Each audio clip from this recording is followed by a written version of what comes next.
I'm Sam Vaknin, and I'm the author of Malignant Self-Love, Narcissism Revisited. The narcissist lacks empathy. Consequently, he is not really interested in the lives, emotions, needs, preferences, and hopes of people around him. Even his nearest and dearest are, to the narcissist, mere instruments of gratification. They require his undivided attention only when they malfunction, when they become disobedient, independent, or critical of him. The narcissist loses all interest in them if they cannot be fixed, for instance when they are terminally ill, or when they develop a modicum of personal autonomy and independence. When they stop being sources of narcissistic supply, they no longer exist as far as the narcissist is concerned. Once he gives up his erstwhile sources of supply, the narcissist proceeds to promptly and peremptorily devalue and discard them. This is often done by simply ignoring them, a facade of indifference that is known as a silent treatment, and is, at heart, a hostile, aggressive, and sadistic reaction.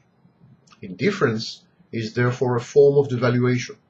People find the narcissist cold, inhuman, heartless, clueless, robotic, or machine-like, precisely because of this inbred, in-depth, inherent apathy. Early on in life, the narcissist learns to disguise his socially unacceptable indifference and pretend that it is a form of benevolence, equanimity, cool-headedness, composure, or superiority. He says, "It is not that I do not care about the others.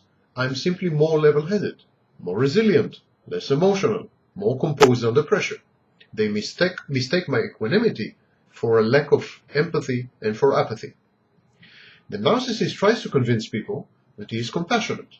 His profound lack of interest in his spouse's life, vocation, interests, hobbies, and whereabouts he cloaks as benevolent altruism. He says, "I give my wife all the freedom she can wish for. I don't spy on her, follow her, or nag her with endless questions. I don't bother her. I let her lead her life the way she sees fit, and don't interfere in her affairs." He makes a virtue of his own emotional truancy and absence.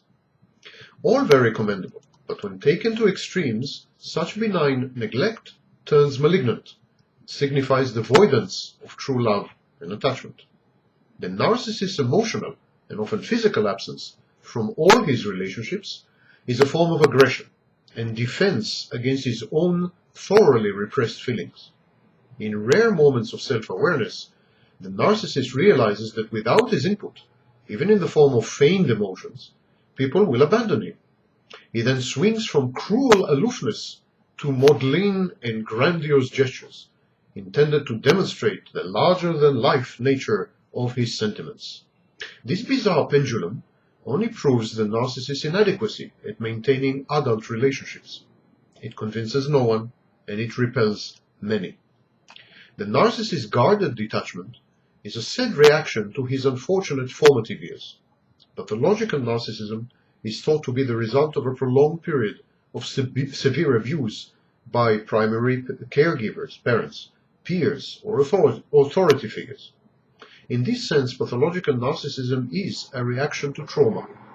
Narcissism is a form of post-traumatic stress disorder that got ossified and fixated and mutated into a personality disorder. All narcissists are traumatized, and all of them suffer from a variety of post-traumatic symptoms: abandonment anxiety, reckless behaviors, anxiety and mood disorders, somatoform disorders, and so on. But the presenting signs of narcissism rarely indicate post-trauma. This is because pathological narcissism is an efficient coping and defense mechanism. The narcissist presents to the world a facade of invincibility, equanimity, superiority, skillfulness, cool-headedness, invulnerability, and in short, indifference. But that's only a facade, of course. This front is penetrated only in times of great crisis that threaten the narcissist's ability to obtain narcissistic supply. The narcissist then, on these occasions, falls apart in a process of disintegration known as decompensation. The dynamic forces which render him paralyzed and fake, his vulnerabilities, weaknesses, frailties, and fears, are starkly exposed as his defenses crumble and become dysfunctional. The narcissist's extreme dependence on his social milieu for the regulation of his sense of self-worth are painfully and pitifully evident as he is reduced to begging and cajoling for narcissistic supply. At such times, the narcissist acts out self-destructively and antisocially. His mask of superior equanimity is pierced by displays of impotent rage. He becomes self-loathing. He displays self-pity and crass attempts at manipulation of his friends, family, and colleagues. His ostensible benevolence and caring evaporate. He feels caged and threatened, and he reacts as any animal does, by striking back at his perceived tormentors, at his hitherto nearest and dearest, at those who withhold narcissistic supply from him. He is a drug addict in cold turkey.